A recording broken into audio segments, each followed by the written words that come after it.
You probably haven't heard of Martin Hale. He wasn't famous, he wasn't rich, but in the summer of 2016, he became the key to solving one of the most bizarre mysteries a quiet town had ever seen. Martin was a retired electronics technician, lived alone, kept to himself. He spent most of his days fixing old radios, clocks, and vintage circuit boards in his garage. To outsiders, he was just another quiet old man.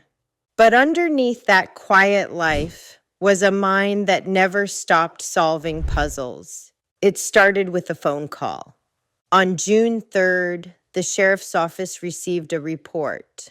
A woman, Amanda Reed, hadn't shown up to work for 2 days. When officers went to her house, they found her front door slightly open. Her TV was still on, coffee mug on the table, but Amanda was gone. There were no signs of a struggle, no blood, no forced entry, just silence. But what caught the officers' attention was a piece of paper taped to her fridge. It was blank at first glance.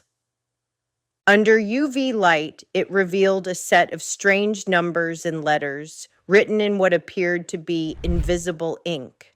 The code was turned over to state authorities, but weeks passed. No break in the case. Amanda was still missing. Then one day, Martin Hale showed up at the sheriff's office. He had heard about the code on the local news. He said, "I think I can crack it." The department, desperate for leads, let him try.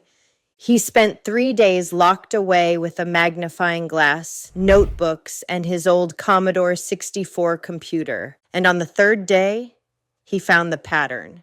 It was a cipher, a substitution based on ham radio frequencies and dates. Amanda's last message, it read, "He watches me from the trail. I've seen him twice. I think he followed me home. I don't feel safe." She'd been documenting it secretly, writing coded notes and hiding them in plain sight.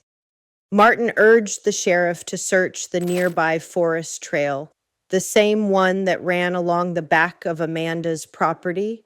They brought in dogs, teams, and aerial support. And 2 miles into the dense trail, they found a hidden shack, abandoned except for one thing, a wall lined with photographs. Dozens of women, all local, all taken without their knowledge. Some smiling in their gardens, others leaving work, and Amanda, standing in her kitchen, a photo taken through her window. It was a stalker's lair. Inside the shack, they found an old flip phone.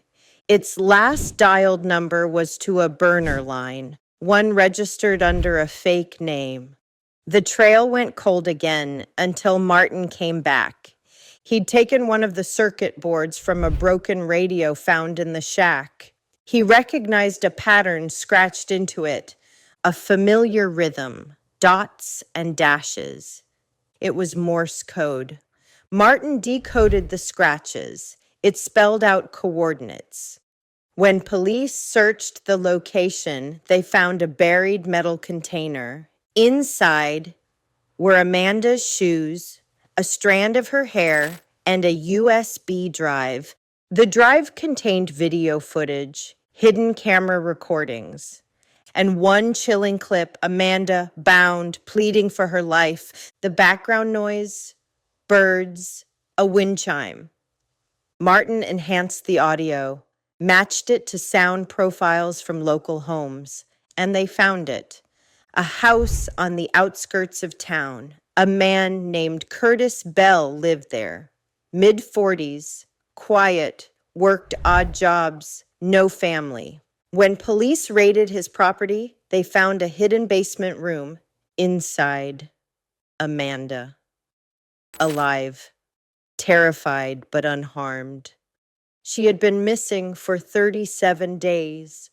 Curtis Bell was arrested on multiple charges: kidnapping, unlawful surveillance, attempted murder.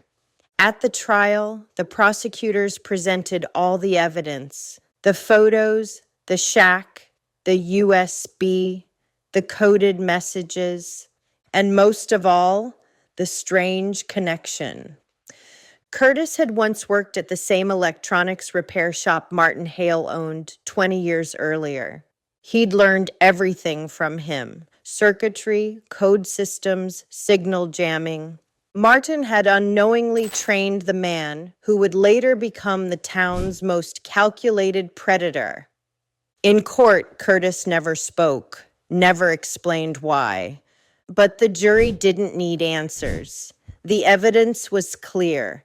He was sentenced to life in prison without parole. Amanda recovered slowly, supported by friends, therapists, and the entire town. And Martin? He returned to his garage, quietly refusing interviews, declining recognition. He said, "I didn't do anything special.